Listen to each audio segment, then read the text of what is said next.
সবাই একসাথে কাজ করলে দেশের সার্বিক পরিস্থিতি দ্রুতই স্বাভাবিক হবে বলে জানিয়েছেন সেনাবাহিনী প্রধান জেনারেল ওয়াকারুজ্জামান। হেলিকপ্টার ও সড়কপথে নাশকতাকারীদের ধ্বংসযজ্ঞের চিত্র পরিদর্শন করে গণমাধ্যমে এমনটাই জানান সেনাপ্রধান। বলেছেন, দেশের সম্পদ ধ্বংস করলে জনগণেরই দুর্ভোগ বাড়ে।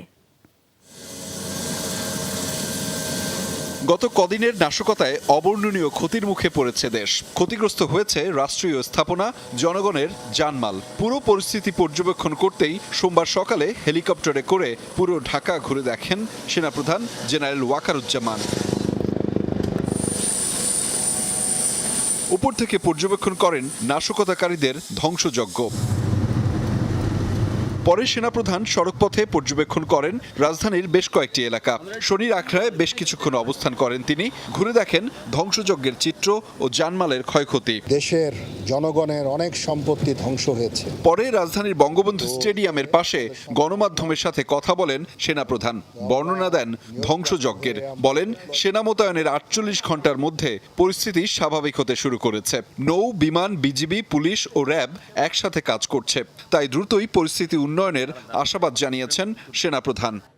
যে পরিমাণ জনগণের সম্পত্তির ক্ষয়ক্ষতি হয়েছে এটা আসলে অবর্ণনীয়, এবং এই ক্ষয়ক্ষতি পুষিয়ে নেওয়ার জন্য আর কতদিন লাগবে আমি জানি না।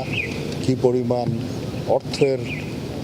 জনগণের অর্থ যাবে সেটাও আমি জানি না, বাট আমার কাছে মনে হয়েছে সিগনিফিক্যান্ট ড্যামেজ। আমরা সবাই একসাথে কাজ করতে পারি, তাহলে আমরা এই পরিস্থিতি আরও উন্নতি করতে পারবো।